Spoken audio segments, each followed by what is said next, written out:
Ребята, Tanix W2, только снял с тестов. В принципе, это ТВ-бокс, достаточно известный, уже произвелший некоторый шум в некоторых кругах ТВ-боксеров. Меня просили очень долго его снять, но я ждал одного момента, я ждал, пока выйдет под него прошивка Slimbox. Она вышла, эта прошивка Slimbox, поэтому мы рассматриваем этот Tanix как альтернативу уже такому нашумевшему Tanix TX9S, который уже, к сожалению, не продается, хотя бокс был просто замечательный. Но насколько он сможет заменить, насколько не сможет, что мы будем брать взамен, если вдруг он нам не подходит, мы сегодня рассмотрим в этом обзоре этого вот интересного ТВ-бокса на канале Технозон. Поехали!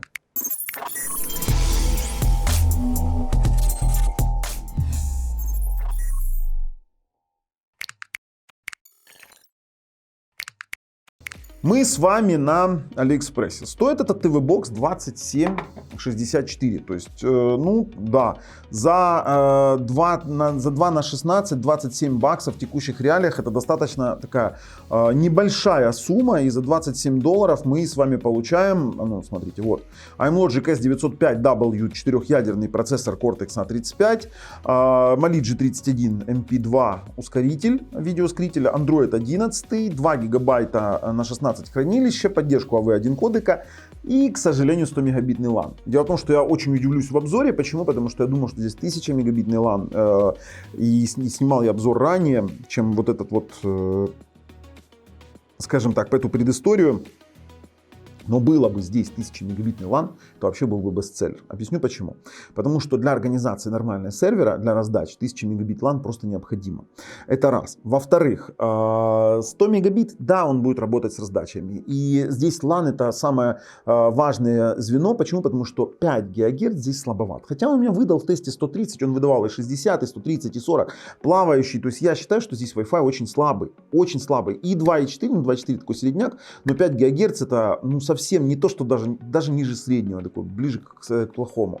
Поэтому здесь это немаловажный момент. Дело в том, что в Tanix TX9S вообще не было 5 ГГц, но там был 1000 мегабитный LAN, и за это люди его очень сильно любили. Что я могу еще сказать? AV1 кодек поддерживает все, но у него есть неплохие преимущества в плане того, что он практически не греется, 65 градусов в максимуме, это вообще ни о чем. Он проигрывает нормально YouTube 4К 60 FPS, при этом еще и в AV1 кодеке, он проигрывает 4К IPTV, он проигрывает жесткого диска фильмы практически любого размера, потому что у нас есть тестовый кусок огромного битрейтного фильма смурфов, и мы его тестируем. По объемному звуку в 5.1 он поддерживает Dolby Digital и Dolby Digital Plus. DTS, к сожалению, мы получить не смогли, ну есть как есть, рассказываем всю правду. И, к сожалению, вот для нас вот эта вся совокупность факторов, она вот выливается вот в этот момент. Но есть и положительный момент. Есть у нас Slimbox. Для тех, кто не знает, что такое Slimbox прошивки, это прошивка, которая дает, во-первых, вот такой вот Android TV интерфейс, во-вторых, кучу плюшек в виде там хорошего голосового поиска, в виде различных плюшек, в виде там информационных окошек, всего остального. То есть мы ссылочку на обзор Tanix TX9S на прошивке Slimbox разместим в описании под видео. В принципе, она универсальна, вы можете перейти посмотреть. То есть, если вы хотите сменить интерфейс на Android TV, это сделать можно. Slimbox прошивка есть, которая улучшает его характеристики, но от этого не улучшается работа Wi-Fi модулей. К сожалению, есть как есть. Поэтому решать вам, но за $27, в принципе, я вам скажу, если использовать LAN подключение, его можно юзать. Всю мультимедиа он проигрывает. Но я бы в данном случае смотрел на X98S500. Это стик, в котором есть USB, на которой есть Slimbox прошивка и в котором это все намного лучше. Да и процессор поинтереснее, там S905Y4. И они стоят там X98S500 стоит на сколько? На $5-7 дороже. Но там и совсем другое качество исполнения, и другое качество даже исполнения самой прошивки, и другое качество Wi-Fi модулей. И поэтому я думаю, что стоит обратить на него внимание. Тоже ссылочка на прошивочку, вернее не на прошивочку, на ссылочка на обзор, вот там вот лежит в описании под видео. И, конечно же, подписавшись, нажав колокольчик, вот здесь вот, вы не пропустите дальнейшие наши самые интересные обзоры. Ну а мы переходим на тесты. Да, ссылки на проверенных продавцов вот там вот внизу тоже забыл сказать. Переходим на тесты и на резюме. Да, и в принципе распаковки не будет, потому что у него есть? У него есть USB 3, да, это плюс для столь дешевого бокса. Есть USB 2, есть разъем для TF-карт, есть у нас LAN RJ45, SPDIF, что немаловажно в бюджетных ТВ-боксах, есть аудио-видео выход, можно подключить к старым телекам и, конечно же, разъем питания вместе с HDMI. Интерфейс Tanix. Да, мы с вами выяснили, что существует Slimbox TV, и он конкретно улучшает этот TV-бокс. Этот козырь мы держим в кармашке, но мы должны протестировать его в базовом варианте. Это называется LSUX, это классная тема, она мне очень нравится, еще со старых Tanix'ов. Здесь мы начнем с настроечек и посмотрим, что у нас есть. 5 ГГц поднялось у меня без проблем, насколько он качественный, сейчас посмотрим. В настройках устройствах, если мы зайдем в обустройстве W2, версия Android 11. Теперь в расширенных настроечках мы можем включить Performance Dialog, где будет показываться у нас процессор, температура процессора, на текущий момент 49-50 градусов, ну пускай будет. AIDA 64 нам заявляется, что это платформа P281, 2 гигабайта на 16 гигабайт хранилища, центральный процессор Cortex A35, 4 ядра по 1,8 ГГц, напомню, iMlogic S905W2. За отображение отвечает Mali G31, что для столь бюджетного процессора нормально. Есть у нас Connect в 65 мегабит. Слабоват 5 ГГц получается, да? Ну ладно, посмотрим. Температура, посмотрим, да, отвечает в Performance Dialog, то есть если мы с вами посмотрим, видите, здесь 50 градусов, и здесь 50 градусов, значит этому можно доверять. Ну и кодеки, у нас здесь должен быть кодек... Кодеки. А какие у нас здесь должны быть кодеки? VP9 вижу. А ну стоп. VP9 вижу. AV01 вижу. Да, есть поддержка AV01, поэтому, в принципе, что-то можем еще с вами запилить. Сразу предлагаю провести тротлинг-тест. Вот на старте, вот просто стартуем и смотрим, греется он, не греется, и производительность процессоров в джипсах обязательно нам нужно проверить. Данный тест показывает, насколько TV-бокс справляется с температурой при максимальной нагрузке самого процессора без графической составляющей. Стартуем.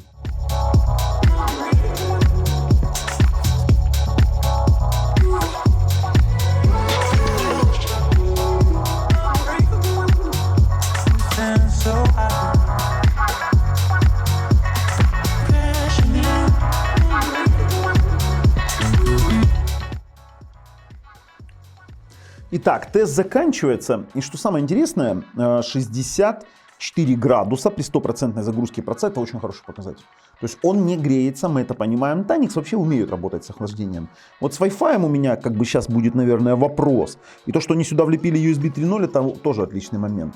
Короче, заканчивается тест, и будем уже с вами делать выводы по конкретно этому тесту.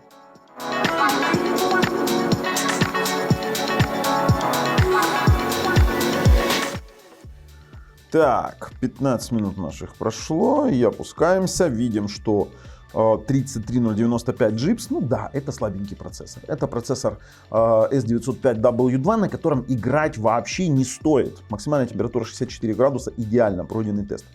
Играть вообще не то, что не стоит, а еще и, блин, я буду против. Поэтому игровую производительность мы здесь изначально не оцениваем. Но насколько он способен проигрывать мультимедийный контент, вот это вот момент, сейчас будет истинный, наверное. Сможет ли он заменить TX9S, да, пресловутый, который был? Вот это будет очень интересно. Давайте. 5 ГГц.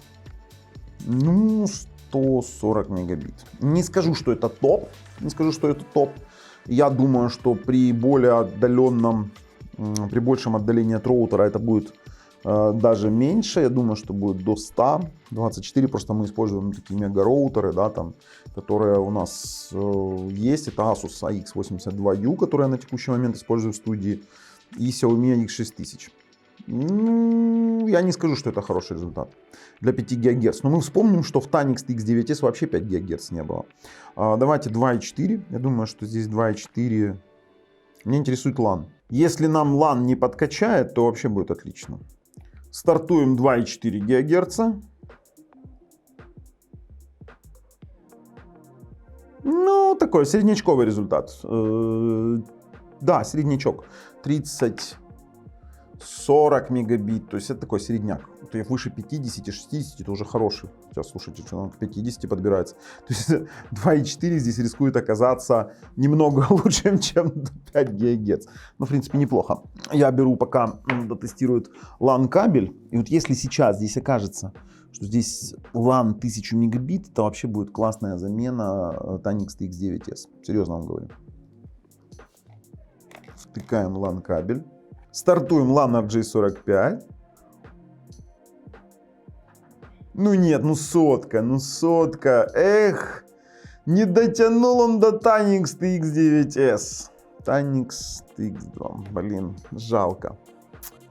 W2, жалко. 100 на 100. Ну, в принципе, будем тестировать на сотке, как на самом быстром, потому что в 5 ГГц я вообще не уверен. Слишком большой джиттер у него был. Где-то у него что-то не так вот именно в самой схемотехнике.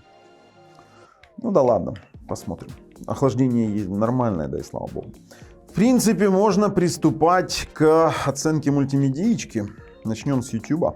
Так, пробуем в YouTube. Очень тяжелые ролики. Смотрим. 4К 60 FPS. Кстати, Performance Dialog вырубила на YouTube. Сейчас играет 4К. Смотрим. Было 102 дропа, но надо перезапустить, потому что в этот момент включала кошка. Давайте пробуем и смотрим. Дикая река. iMlogic S905W2 процессор. 0 дропов. 0 дропов. Пожалуйста. На дикой реке. VP9.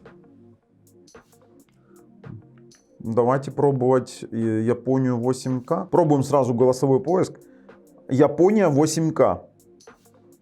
Япония 8К. Нет, ну тут уже Slimbox нужен. Все понятно.